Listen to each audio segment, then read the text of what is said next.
सिस्टमसाठी. हे काय सिस्टम आहे? हा पुरोगामी छत्रपती शिवाजी महाराजांचा महाराष्ट्र आहे, डॉक्टर बाबासाहेबांचा महाराष्ट्र आहे. इथे जर अशा गोष्टी होत असेल तर आम्ही शिक्षक लोक सहन करणार नाही. आणि आता रस्त्यावर आलोय, डायरेक्ट रस्त्यावर आलेलो नाहीये. याच्या आधी भरपूर संघर्ष केला आम्ही. मागच्या 7 महिन्यापासून संघर्ष करून आलोय. अधिकारी, नेते, आमदार, खासदार सर्वांसर्वत आम्ही संघर्ष करतो आहे. पण काय होऊन राहिलाय, राईट नाव सुद्धा वेतन बंदच आहे. मला असं म्हणायचं आहे, समोर सणासुदी दिवस आहे, घरी गणपती आहे, गौरी आहे. अशा परिस्थितीमध्ये सर्व शिक्षकांचे पगार बंद असल्यामुळं कोणताही सण साजरा करता येऊन नाही राहिलाय. ही सर्वसामान्यांना कृपया आपण एक जाणीव घ्या.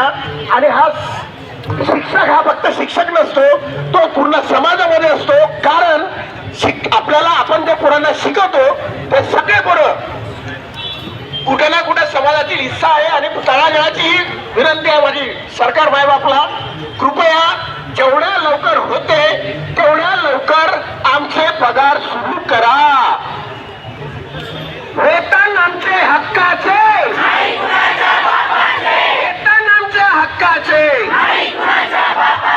शिक्षक एकता, शिक्षक एकता, आवाज दो, आवाज दो.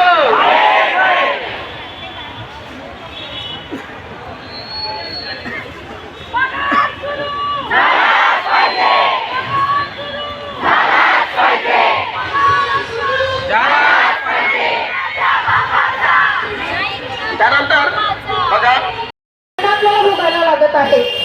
त्यामुळे सगळ्यांनी एकजूट राहा आणि असं पुढे संघटनेसोबत पुढे आपल्याला जर कुठला पाऊल उचलावा लागला, आम्हाला उपोषण जरी करावं लागलं तर आपण करू. तसंही आपण मरतोच आहे. एक एक दिवस आपला मरणाकडे चाललेला आहे. कोणाच्या तब्येती खराब होत आहेत, कोणाला मानसिक त्रास होतो आहे, दवाखान्यामध्ये पैसे द्यायला आपल्याजवळ पैसे नाही आहेत. अशा वेळी आपण काय करणार आहे? त्यामुळे आपल्याला आता जे पण स्वतःची भूमिका घ्यावी लागेल ती आपण घेऊ. अशी मी तुम्हा सगळ्यांना विनंती करत आहे की तुम्ही सगळे एकजुटीने राहा आणि संघर्ष करा. प्रहार शिक्षक संघटनेचा, प्रहार शिक्षक संघटनेचा, प्रहार शिक्षक संघटनेचा विजय असो. आवाज दो, आवाज दो. मॅडम आपलं माझं नाव लीना समजित आहे. मी एक सहाय्यक शिक्षिका आहे आणि मी या शालार्थ प्रकरणामध्ये पीडित आहे. आम्ही कुठलाही काम केलेला नाही आहे, कुठलेही दस्तऐवज आम्ही बनवलेले नाही आहेत. आमचं काम आहे फक्त कुठल्या शाळेमध्ये जाहिरात निघाली तर तिथे जायचं, इंटरव्ह्यू द्यायची आणि अपॉइंट झालो तर तिथे शिकवण्याचं काम करायचं. बाकीचे सर्व जे कामं असतात ते संचालक वर्ग आणि अधिकारी वर्ग हीच करत असतात. पण तरी त्यांनी सगळं आमच्यावर ढकलून दिलेलं आहे आणि आमचे पगार बंद करण्यात आलेले आहेत. आणि पगार बंद करण्यासाठी कुठला आदेशसुद्धा काढण्यात आलेला नाही आहे. आम्ही सगळे ऑफिसेस फिरत आहोत. DDO ऑफिसला गेलो तर ते आम्हाला पे युनिटला पाठवतात, पे युनिटला गेलो तर ते आम्हाला CO कडे पाठवतात, CO कडे गेलो तर ते आम्हाला कलेक्टरकडे पाठवतात. असं सगळं सुरू आहे. कोणताही नेत्याकडे गेलो तेही आम्हाला आश्वासन देतात, पण कोणीही आम्हाला मदत आतापर्यंत केलेली नाही आहे. आता पुढं काय करणार मग? आता पुढे आता आम्ही पुन्हा आंदोलन करू, आमरण उपोषण करू आणि वेळ पडलीच तर कोर्टातही जायला आम्ही तयार आहोत. अधिकारी वर्ग तुपाशी, शिक्षक वर्ग उपाशी, अधिकारी वर्ग तुपाशी, शिक्षक वर्ग उपाशी. मी सुरेश धारणे, सहाय्यक शिक्षक. शालार्थ शिक्षक संघर्ष समिती व प्रहार शिक्षक संघटना यांच्या जाहीर पाठिंब्यावर आज संविधान चौक इथे धरणे आंदोलन तसेच यशवंत स्टेडियम ते संविधान चौक पायदळ मोर्चा व धरणे आंदोलन आयोजित केलेलं होतं. या धरणे आंदोलनाचा एकच उद्देश होता की मागील 6 महिन्यांपासून शिक्षकांचे जे वेतन रखडलेले आहेत ते वेतन लवकरात लवकर सुरू व्हावे. सणासुदीच्या दिवसामध्ये शिक्षकांवर जी आर्थिक टंचाई आलेली आहे, घर कुटुंब आहे, मुलाबाळांची व्यवस्था आहे, घरी म्हातारे लोक आहे, त्यांची व्यवस्था न करता येण्यासारखं एक लाजीरवाणं काम या शिक्षकांवर आलेलं आहे. सुसंस्कृत महाराष्ट्र घडवत असताना या शिक्षकांवर ही लाजीरवाणी बाब येणं कितपत योग्य आहे हे मला आज या ठिकाणी ठाम सांगावंसं वाटते. म्हणून सरकारला एक नम्रपणे विनंती आहे की सणासुदीच्या दिवसात आणि समोर येईन दिवाळीच्या काळात शिक्षकांवर ही परिस्थिती लाभदायक नसल्यामुळे एक जनतेमध्ये असंतोष निर्माण होत आहे. म्हणून शिक्षकांचे पगार लवकरात लवकर सुरू करावे. तसेच शिक्षकांना वेटीस धरू नये. ज्या कार्यालयांमध्ये या शालार्थ आय डीचे प्रकरणं काढले गेले, जे अधिकारी दोषी असतील त्या दोषी अधिकाऱ्यांवर कारवाई व्हावी. जे संस्थाचालक किंवा अदरवाईज कोणत्या गोष्टीचे प्रॉब्लेम्स असतील ते त्यांच्याकडून सॉल्व्ह करून घेण्यात यावे. पण शिक्षकात यात कुठेही गुन्हेगार नाही असं माझं ठाम वैयक्तिक मत आहे. मी संजय रामभाऊजी दोबे, सहाय्यक शिक्षक नागपूर. आम्ही जे आज ठिय्या किंवा धरणे आंदोलन या ठिकाणी केलं आहे त्याचा प्रमुख उद्देश आहे की आमचा पगार नेहमीच सुरू व्हावा.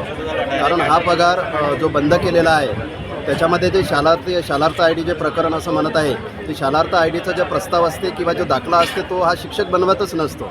त्यांनी जे शैक्षणिक पात्रता आपली जे घेऊन येते त्याच्यामध्ये शैक्षणिक डॉक्युमेंट म्हणून आपण त्याला जे घेऊन येतात ते शैक्षणिक डॉक्युमेंट दिले की त्यांचं काम संपलेलं असते आणि बाकीच्या मग डॉक्युमेंट मान्यता वगैरे असते किंवा शालार्थ आय डी असते याच्याशी एकही शिक्षकाचा संबंध नसतो. तरी पण त्या कागदामुळे आमचे पगार रगडलेले आहेत. ते नियमित आणि वेतन स्वरूपात सुरू व्हावे दर महिन्याला, हा आमचा प्रमुख उद्देश आहे.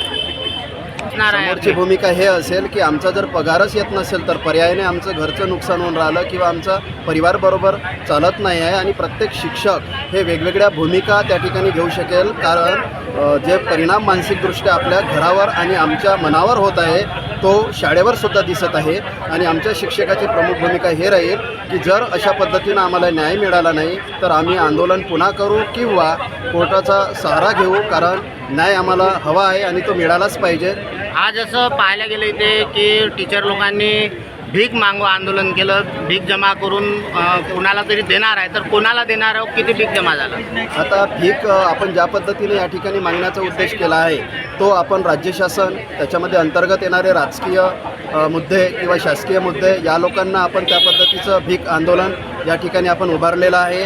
आणि प्रमुख उद्देश हाच आहे की याद्वारे आमच्याकडे लक्ष केंद्रित होईल आणि हे लक्ष केंद्रित झाल्यामुळे पर्यायाने आमचा पगार सुरू होईल. हा आमची प्रमुख भूमिका असल्यामुळे याच्यासाठी जे जे आम्हाला सुचतं, जे जे आम्हाला करावंसं वाटते त्या ठिकाणी आम्ही ते करत आहोत. लाडक्या बहिणी योजनेचा हा प्रमुख उद्देश शासनामध्ये जे नोकरीला असते कोणतेही टीचर असो किंवा अदर ड्युटीवाले असो त्यांना कोणालाही लाभ तो मिळत नसतो.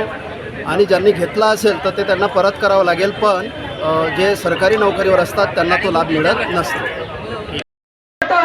पण त्याला आंदोलनाशिवाय पर्याय राहत नाही. आणि त्यामुळे आंदोलन करत आहोत. मग आम्हाला तुम्ही घेऊन टाका की कुठे टाका बोलतो आम्ही आंदोलन करणार. कारण की आम्हाला दिसतात आमच्या लेकरांचे जे आपुसलेले डोळे आमच्याकडे पाहतात की आमची मम्मी आमचे पप्पा काहीतरी आहे आमच्यासाठी, पण आम्ही खाली येत जातो. ते पाहून आम्हाला इतकं रडं वाटते. पण तो आम्ही रडलो तर त्यांचं काय, म्हणून आम्ही रडणार नाही. परंतु सरकारसमोर आम्ही नक्कीच रडणार.